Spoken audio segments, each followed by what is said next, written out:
to be the right foot of Alim Öztürk, and Colin unable to keep it out. Hearts have the lead at Pittodrie. Good win for Hearts tonight. You'll hear from all the guys shortly, but some interviews first. The goal scorer and Callum Patterson, who was called up to the Scotland squad today, are with Ailey Barber. Okay. Abula, quite a frustrating night, I can imagine, in the forward areas, because there weren't a lot of opportunities, but when it came to you, you put it away well. Yeah, we knew that it's going to be like this. We have to do the dirty job. So in the second half, we talked about being concentrated if we have our chances, and we knew the keeper fumbled the ball in the first half before, so we thought maybe every time we get a shot or goal, we might have a rebound, so that was exactly what happened. Possibly your last chance as well to celebrate in front of the Hearts supporters. What's your situation? Is there any possibility you might be back here next season? For now, I don't know. I don't know if that's in place, but I've enjoyed my time here. It's one more game, and I'm just happy to enjoy this victory with my teammates, and we're looking forward to the next one on Sunday. If you do leave the club at the end of this season, what do you take away from your time at Hearts? I learned a lot here. I learned football is not about playing so beautiful football, but you have to fight. So I will take the fighting football from me here, because to play I can play, but I'm really happy for what I've learned here, and I think it will help me in the future. Well, Callum, you certainly will be here at Hearts next season. A great season this time round. You now got a huge target to match it, at least, if not better, it next season. Yeah, it's been a great season for us, coming up from the Championship and doing so well in the Premier League, and we're happy with our position here, and hopefully we can build on that next year. And another bonus for you today, getting a call up again to the Scotland squad. How did you hear about it? The manager told me, Robin Nielsen told me to take me aside and said, obviously well done, and I'm well done just before training, so I'm honoured obviously to be called up, and hopefully I can get an opportunity to show people what I can do. It makes it a very short summer for you. Any concerns at all? Will you get away at all? I'll try, but football's my life at the moment, and I'm going to carry on doing that, and as I said, hopefully I can get my opportunity and impress. Well done tonight, and all the best, Callum. Thank you. Thank you. 10-day break, that's pretty much all he's going to get. Paul Hartley, Michael Stewart, Stephen Craigan have been watching on. Quite a show behind us at the moment. The birds are closing in. I think Stephen must have a couple of pies under the desk, something to keep him warm anyway, because it's absolutely freezing here. Aberdeen will be disappointing with the way they're finishing this season, Paul, but it's a good win for Hearts tonight. Another 3 points. Yeah, good win, good away performance. They get the goal and they just defend the lead. I mean, to be fair, Aberdeen didn't put the goalkeeper under any pressure tonight, especially second half. Didn't have many chances, but a good 3 points for Hearts. Yeah, it was pretty clear there was a lack of intensity, but it picked up a little in the second half from Hearts' point of view. Yeah, I think it did. I think that especially in the final third, Hearts looked like they'd got a little bit more intensity into their game. But I think over the piece it was a pretty sort of flat performance from both sides. And I think it was indicative of the end of season. Both teams not really a great deal to play for, but I think obviously with Hearts picking up the 3 points, they'll be much more happier than Aberdeen. We did arrive with a lot of hope tonight, let me tell you that. Did Hearts deserve it overall? Well, I think the lads have touched on it. It was a well structured performance. Once they got the goal, they were confident in how they were going to defend. I thought they managed the game very well. They tried to play in the counter attack. We said at half time that Hearts needed a little bit more striking intent, and I think the longer the game went on, you could see that Wanman and Dowdy were linking up a little bit better. So I think all round Hearts will be delighted. Robbie's came away from home. First half was a little bit flat. Second half, I think there was a big improvement. Dowdy got the goal, of course. He followed up this free kick very well. Is the goalkeeper at fault, Stephen? Well, I think when we see behind the goal, the ball does move. The ball moves in transition, but then you look at Graham Shinney. Now, Graham Shinney's supposed to be picking up Dowda, and Dowda said there that in the first half that Colin had dropped one, so they were falling in. So striker's instinct always takes you in towards the ball. Defenders always stand the ball watch. So it was always maybe going to be a mistake that separated the sides, and I think the goalkeeper had a big part to play in it. No, I don't think there's any doubt. When you look at that, the ball might have moved slightly, but in the grand scheme of things, the goalkeeper's got to do better there. It's not too far away from him. He could be holding it, or if he is going to, try and punch it, he's got to get it past the post. You can't drop it inside the 6 yard box and expect that you're going to get away with that. Was he maybe a wee bit slow getting up as well? He's not had a lot of match fitness and sharpness this season, of course. He's only come in recently into the side, Adam Cole. Yeah, but I think you've got to give credit to the striker there. He anticipates the goalkeeper might spill it, and defenders just didn't react properly. The striker was on the front foot, and it's an easy goal for him. And I think it's good striker play. Yeah, I had the desire, didn't he, to get there. Well, he thinks he's going to spill it. He wants to score a goal, and the defenders are flat-footed, and he's in first, and it's a tap-in. And that was the winner in the end tonight. Let's just touch on the Aberdeen goalkeeping situation for next season then, because Colin were expecting not to be back. Scott Brown wasn't even on the bench tonight. Stephen, we're going to see an Aberdeen goalkeeper tomorrow night in Danny Rogers. Who's the number one, do you think, next season as it stands? Somebody new or Danny Rogers? Well, Danny Rogers will come back into the reckoning.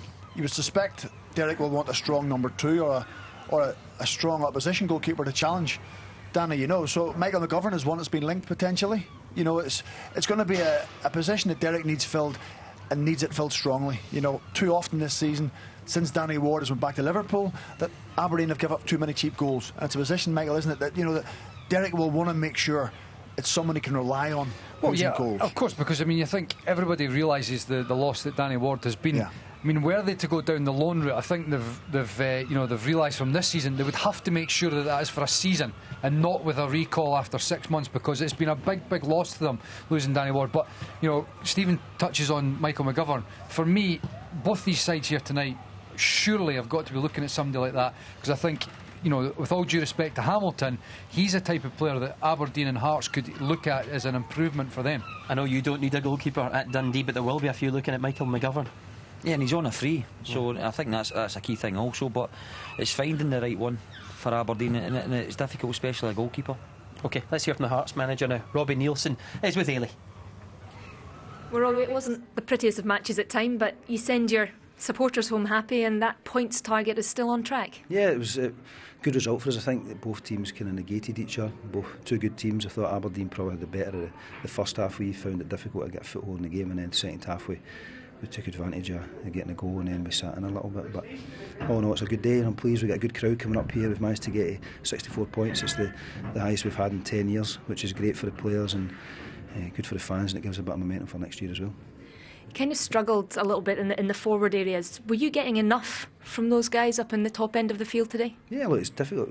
It's difficult to play against Aberdeen. They're a good team, you know, and they make it very difficult the way they play. They pressure really high, and I think the strikers actually played well. I think it was the quality of the ball into them was poor. You know, we actually got the ball in good quality in good areas. They caused problems, and we saw that with a goal. So it's, you know, sometimes you look too much at the strikers saying they're not creating this or that, but we've got responsibility as well to get them into good areas, and I didn't think we did it enough tonight. You gave some game time to some youngsters. Dario Zanatta, you had a good chat with when he came off the pitch. How pleased were you with what you saw from him and the development that he's giving you? Yeah, I'm delighted. Pittodrie's a really hard place to come and play for any player, whether you're 25, 30, it doesn't matter, but to come in at his age and come and perform like that and come play in a winning team as well. You know, it's been a while since we've won up here, so I'm pleased with him. I'm pleased with Jack Hamilton. I thought he was magnificent tonight. You know, he came out and claimed a lot, took a lot of pressure off the back four, and for a young kid that's only played a few games, I thought he was, you know, for me, he was a man of the match. I know you're trying to bring some players in to strengthen the squad for what will be a more competitive league next season, we can expect. How far along are you with that, and how quickly do you feel you need to move? Yeah, but we're pretty far along with a few of them, but it's getting over that final line can be difficult at times. You know, when you're looking at good players, they've always got options. You know, we'd like to get things tied up pretty soon with players, but you know, we want to get good quality as well, so I don't want to rush things. If the player's good enough and he wants to come, then he'll come, but these things take time. Thank you, Robbie. Well done tonight. Thank you. He wants to get some new signings in. It's interesting, he was saying last week, they might want to adapt the playing style a little as well next season. Not easy to do though. No, it's not, but I think that there'll be a lot of Hearts supporters that would want that to happen. You look at the style that Robbie introduced last season in the Championship, open, expansive, really good attacking football. With a lot of young Scottish youngsters. Yeah, and I think this season it's become a bit industrial at times. And I think, you know, tonight was a prime example of that, getting good results, but not in the fashion that they were last season. And I think ultimately he'll want to get back to that, where he's playing a bit more of an attacking, you know, pleasing on the eye style of football. OK, the thoughts of Derek McInnes now with Ailey. Well, Derek, we know you weren't playing with a recognised striker tonight, and you did seem to struggle to get in behind a little bit. In hindsight, could you have brought one of your young, inexperienced strikers on earlier? Yeah, but you know, it's easy for the outside looking in, but you know, we see them every day in training. They've still got to earn the right to play there. So it's you know, I felt the team picked was the right team, but you know, I think natural striker movement in the box we get into good areas at times. You know, we got up the pitch fine first half, plenty of times. It was just that final wee bit. You know, I thought the pace of the game was good for us. I thought we were a better team throughout. but we just looked as if it was a bit huffed and puffed a wee bit in that final third. I thought our set play delivery threat wasn't great on the night, and I thought we kept Hearts at arm's length, to be honest. You know, it's a poor goal to lose. We've lost a few of them recently. I think my goalkeeper should do better. I think we should follow it in. But Hearts haven't really troubled us throughout the 90 minutes, and I just thought it was, you know, keep tinkering with it, and hopefully something would happen. One of our flair players would produce something, and unfortunately it wasn't to be. But you know, it's sometimes that's the way. Thanks, Derek. Thank you. Cheers. It's not quite happened the last few weeks. They've lost 5 of their last 7 games now. They wanted to push on in the title race. It's just not happened, has it, Paul? I think it's just sort of fizzled out a little bit in terms of when they lost that game at Tynecastle, I think, and I think the last few games have been difficult for them. I think as at this stage of the season, we've maybe not got a lot to play for. Probably cemented second place, and you're trying a few different things with a few injuries. I think it's just difficult. You guys were talking about the points tally, the record points tally. They were trying to get that this season. This defeat means they can't get there, and you know, we were there in Perth a few weeks back. You thought if they could do that, it would still be a successful season. They would have gone on again. Now, would you still reflect on this being a successful campaign? Yeah, because I don't think, you know, whether they got the points total or not, to me it isn't going to, you know, diminish from the fact that they've had a really good season. They've pushed Celtic all the way. Not all the way. Well, yeah, they have up into, you know, the latter stages of the season here. Yes, it's, you know, fizzled out, as Paul says, but I don't think that diminishes from the fact that they've had a successful season for me. Stephen, would you agree with that? I think they've maintained their performance level over the past 2 or 3 seasons. They've come third, second. You know, we did say that night at Perth that we think they had reached the glass ceiling. Now things have to change. You were arguing with Chris that night as well. Yeah, Chris thinks he should have done better. He thinks they've underachieved. I think they've maintained what they've done over the last 2 seasons. They've now established themselves as the number 2 club in the top flight.